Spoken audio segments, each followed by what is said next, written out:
Do you remember centuries ago, long time ago in the Old Testament, there was another dude named Joseph who had a whole bunch of brothers, and they were jealous of him because their dad had made a coat of many colors, right?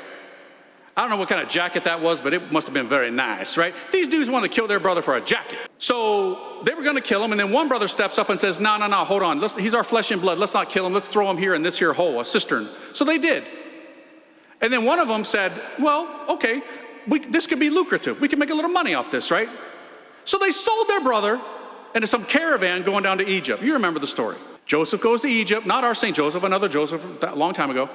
Goes down there, and he interprets the dreams of Pharaoh, very interesting stuff, and then he's put in charge of all the grain in Egypt. At that time, Egypt was the bread basket of the world. And then what happened? A famine. Everybody starts coming to Egypt. Everybody from the surrounding area, the known world, comes to Egypt looking for bread. And Pharaoh, a pagan ruler, says to everybody, Ite ad Yosef, go to Joseph. He's got the bread. All that happened, but it was a preparation, a prefigurement for a much greater Joseph with a much greater bread. You know, it's fascinating too, because in that story, true story, when his brothers come to get bread, the ones who sold him into slavery, they didn't realize who he was because a lot of time had gone by. He knew who they were. And he hid his identity for a while, and he gave them bread, and he stuck a chalice in their bag. That's kind of random. Why would you do that?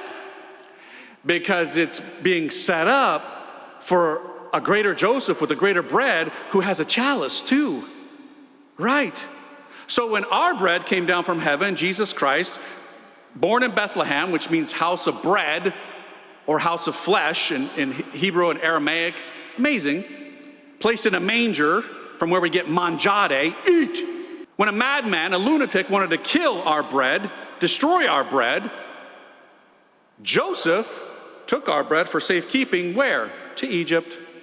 And then out of Egypt, he came to feed the nations.